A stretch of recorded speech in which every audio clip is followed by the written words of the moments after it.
You picked up your phone 40 minutes ago. You were going to check one notification, just one.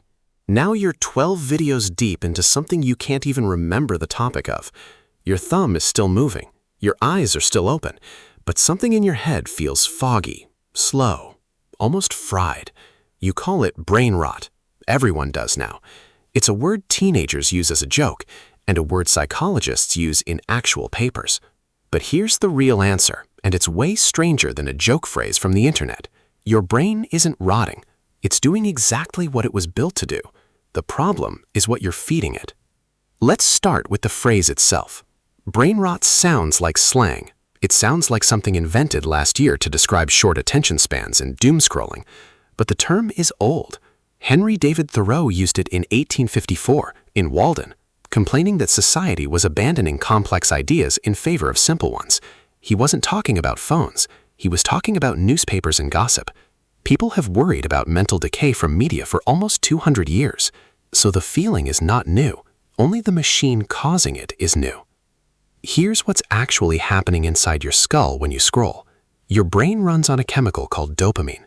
Not a pleasure chemical like people say, a seeking chemical. Dopamine doesn't reward you for getting something good. It rewards you for anticipating something good. Neuroscientist Wolfram Schultz proved this in the 1990s, running experiments on monkeys and unpredictable rewards. The dopamine spike happened before the reward, not after. It happened during the uncertainty, during the maybe. Now think about your feed. Every swipe is a maybe. Maybe this video is amazing. Maybe it's boring. You don't know until you see it. That uncertainty is the exact mechanism slot machines use.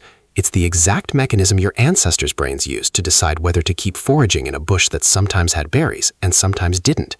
Your brain isn't broken. It's ancient. It's running a foraging program built for scarce, unpredictable rewards on a system engineered to deliver unpredictable rewards every half second forever. So why does it feel bad afterward? Why the fog? This is where it gets interesting. Your prefrontal cortex, the part of your brain responsible for planning, focus, and decision-making, has limited fuel. Literally limited glucose and limited attentional bandwidth.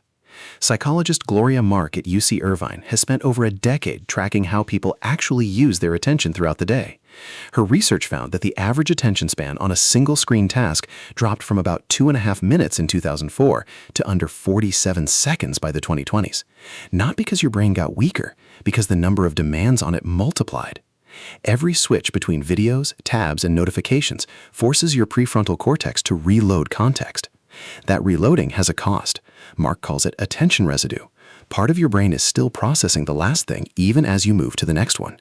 Do that hundreds of times a day, and yes, you will feel foggy, not because something rotted, because something never got to finish.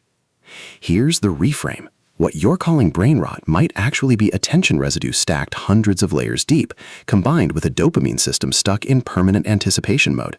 Your brain isn't dying, it's just never being allowed to land.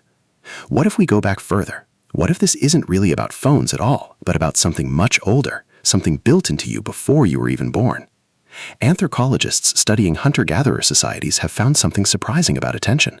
In small foraging groups, people didn't fixate on one task for hours. They maintained something researchers called broad low-level vigilance, constantly scanning for predators, weather changes, movement in the grass, opportunities for food. Deep, sustained, single-task focus for hours on end was rare and mostly reserved for specific activities like tool-making. Your brain evolved for scanning, not staring, for breadth, not depth. In that light, the itch to check your phone every few minutes isn't a modern defect. It's a 5,000-generation-old scanning instinct with nothing left to scan except a screen. Which raises the uncomfortable question. What if the reason short-form video feels so natural, so impossible to resist, is that it's the closest thing your brain has found in modern life to walking through open grassland, scanning for the next thing that matters? What if the app didn't hack your brain so much as it accidentally rebuilt the savannah? Now here's the twist, because it isn't all decline. In 2018, cognitive scientist Ian Spence and colleagues found that people who played fast-paced action games actually improved their visual attention switching speed and their ability to track multiple moving objects at once. Other studies on heavy internet users have found improvements in multitasking speed and rapid pattern recognition, even while sustained single-task focus declines. Your brain isn't getting worse, it's specializing.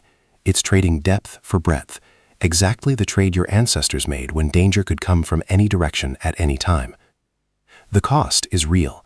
Deep reading, deep thinking, deep boredom, the kind that used to produce your best ideas, that's the muscle losing tone.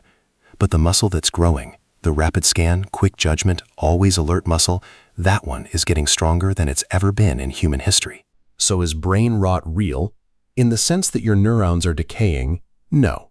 There is no evidence your brain tissue is deteriorating from scrolling. But in the sense that your attention is being reshaped, pulled away from depth and pushed toward breadth, faster and more completely than at any point in the last 10,000 years, that part is very real. And it's happening to you right now, today, in a way your grandparents' generation never experienced. What if you tried something for one day, not quitting your phone, just noticing the maybe? Noticing the exact moment your thumb moves before you've decided to move it. That noticing alone, according to Mark's research, is often enough to interrupt the loop, because the dopamine spike depends on anticipation happening below conscious awareness. The second you catch it consciously, some of the pull weakens. Your brain was built by 100,000 years of scanning grasslands for berries and predators.